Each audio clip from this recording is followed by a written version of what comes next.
Hey everyone, this is the latest sketch related to my version of Coliseum City I call Coliseum Reboot, and was developed at the behest of Oakland Raiders owner Mark Davis.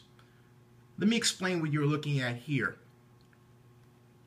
And first I need to explain that this is the physical manifestation of the spreadsheet along with costs and revenue estimates sized to a 40-year lease revenue bond issue that I have created and originally submitted to the Oakland Raiders and just recently updated with a couple of detailed additions, which I will note later.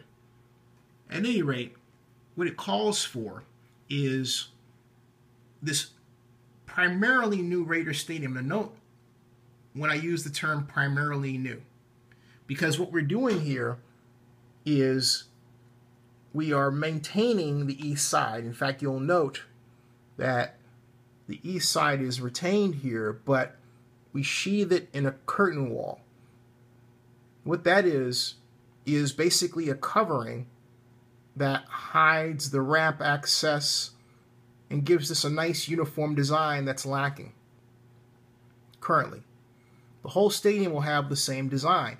And in the way I envision it, this will be, in terms of fabric and execution, much like what is used at University of Phoenix Stadium in Phoenix, Arizona, where you can actually, if you've ever been to the stadium, you can actually see outside of it. And from the outside, you can put logos on it, or even corporate logos. A great addition for naming rights proposals and sponsorships. So, on the other side, we'd have a giant Al Davis portrait. And it's not just a matter of appeasement at all. No. This portion of the stadium was originally developed by the Raiders when Al Mr. Davis was alive. This is a legacy that should be maintained and upgraded at the cost of, I estimate, between $25 and $30 million. This is the BART bridge. It goes to BART, Bay Area Rapid Transit, for those of you not familiar with it. Now, the hotel concept in the spreadsheet has two wings. One that's 600 rooms for the Raiders side, the other at 400 rooms for the A's side. And it's designed here in such a way that there will be a sky lobby, not a registration lobby. No, the registration will be down here. But this sky lobby will allow a set of hotel rooms to have an overlook. Essentially, the hotel and the end zone will be one unit. Inside, I envision an atrium where even the inside hotel rooms allow you to overlook the atrium, and you can watch the people go by as they order hot dogs, enjoy the nice amenities at the Raiders game. The other side here is for the Oakland A's, and these hotel rooms will overlook the baseball stadium. Baseball purists have pointed out to me that this field should be slightly reoriented. Not a problem. But the idea of the hotel overlook remains. These two wings will combine for a 1,010-room complex. Why? This complex allows enough revenue throw-off for this entire network of facilities that allows us to have lower PSL costs here. We will not have PSLs used here. We will have a ticket surcharge program. So that takes into account Mr. Lou Wolf's statement that he doesn't want to compete for personal seat license market share with the Raiders. You won't have to. We're not using PSLs here. On the other hand, because of the existence of the hotel and its revenue throw-off, we will have the lowest PSL costs per seat in the NFL. This retail complex will replace the current berm that is between the current Oakland Raiders Stadium and Oakland A's Stadium and the Oracle Arena. We will basically dig out the berm, flatten it out, and produce this kind of 200,000 square foot or thereabouts multi-story atrium retail complex, which also serves as entry point for both the arena and the stadium. You can also go from here over to the baseball stadium and the hotel. You might ask, how come these all aren't tied together? And the reason I didn't tie them together was my concern for earthquakes. But that's for architects and engineers to work out. I'm just simply saying that I would be concerned with harmonic motion activity between one building and the other if they were all tied together. That's just me. But that's for another discussion for another time. Now, the A stadium would have 150 luxury boxes and approximately 35,000 seats. It would have 35 to 40,000 square feet of retail. The Raiders Stadium would have 45,000 square feet of retail. Additionally, we would have the retail complex here on the outside. So it would be possible for hotel patrons, to shop in the retail complex even if they don't have a ticket to either a football game or a baseball game or a basketball game should the Warriors stay here or any event go on here. Altogether, there are 4 million visitors on the average each year. We will have a combination of 10 different revenue sources that will go into paying a lease revenue bond issue of $1.8 billion over a 40-year period. The reason why I'm keeping the East Side, as I told Mr. Davis at last week's NFL owners meeting in Schaumburg, Illinois, is because when tasked to build an entirely new stadium at just over $1.1 and $1.2 billion over here, I couldn't afford it. I couldn't afford to do it without a public subsidy. The edict that Oakland Mayor Libby Schaaf handed down was to do this without a public subsidy. It is doable without a public subsidy. But we have to keep the East Side. We can tear down the West Side and the end zones and build this more compact stadium. This beautiful facility that will allow us to create all kinds of multi-event combinations.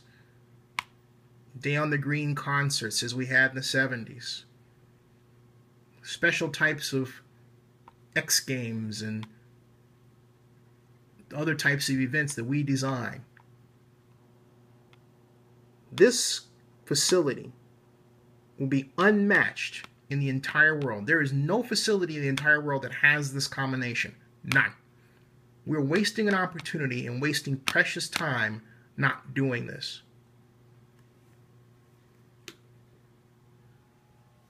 There are those who have said Zinni spends a lot of time talking about his plan. I do. Again, because not to do so, not to flesh this out is disrespectful to the request that Mr. Davis gave to me. I am not concerned with what others say about this because, frankly speaking, my background is such that, and the homework that I have done is such that I'm willing to sit down at a table and go over this with people, as I have done with Diane Pauly, the managing director of Piper Jaffray, and the 7-person deal team that she put on this that had a conference call with me. It went very well, and they asked for the creation of a bond amortization schedule, which I created. All the numbers I used and calculations were industry standards. And there are those who refer to the ACOM study with respect to Coliseum City. And it's a study that, and I have nothing personally against the people that did it, but I have something against the study because it is not reflective of the state of the art in determining the proper market for a hotel, let alone how the market is going to respond to a particular hotel design. Now, what do I mean? Let me explain. You have to admit the ability to have a hotel here, a hotel room here, overlooking this or here will be an exceptional draw, especially for games like the A's versus the Yankees, the Raiders versus the Chargers, and yes, that is a dig, or the Raiders versus the Steelers, or the Raiders versus the Cowboys, or the Super Bowl, or the NFL playoffs. This Sky Lobby, with the ability to sell SRO tickets, will be one of the most sought after places to be in sports in the entire world. Do you hear me? The entire world. ACOM's methodology doesn't take that into account, but the HVS methodology does. It asks the question, are there similar facilities to this within the region? No. What's the regional market size draw for this? Excuse me. It asks that question.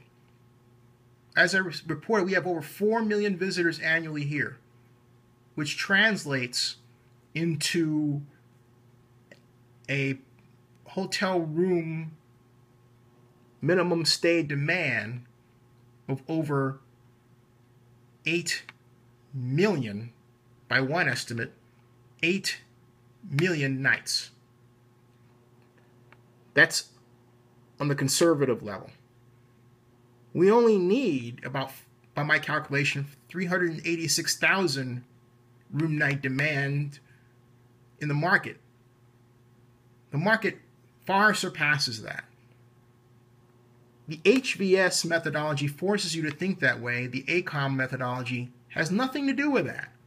So when someone mentions the ACOM study to me, I immediately dismiss what they're saying as incomplete, as not appropriate. It has nothing to do with evaluating properly the market for a hotel of the design that I have shown you, like this one. It doesn't work. The bottom line is a proper approach, a proper task force is, or method, well, is first of all to have the task force, but also to flesh out these questions face to face, person to person. Not have one person say things about me when I'm not in the room, when I've done my homework and they haven't done theirs. And I've talked to people involved in this project who said things about me, and when I've talked to them, I've been able to determine with a few seconds how much they've done, how much homework they've done. Folks, they haven't done any. This takes me back to my roots. My first job out of grad school was with the Oakland Redevelopment Agency. My master's degree and my undergraduate degrees are both in urban planning. My specialization is in urban economics. My hero was John Portman, who created the Hyatt Regency Atrium concept. 10 years ago, Oakland received the call from the National Football League that it was one of 3 finalists to battle for the right to host the 2005 Super Bowl. That was my project. This is 10 years later. They said the same things about me then that they're saying now. And yet, I came to within 8 NFL owner votes of doing what everyone said would be impossible. Not only becoming a finalist, which I did do, but landing the Super Bowl that was in Jacksonville for Oakland. I not only almost did it, but the NFL had also considered taking the Super Bowl away from Jacksonville when it was found that Jacksonville lied about its number of hotel rooms. We didn't lie. So folks, I'm very confident that I know what I'm doing. And I'm very confident the people that I'm working against don't know what they're doing. Ideally, all of us should be collaborating. This environment is absolutely silly. But sadly, it's typically Oakland.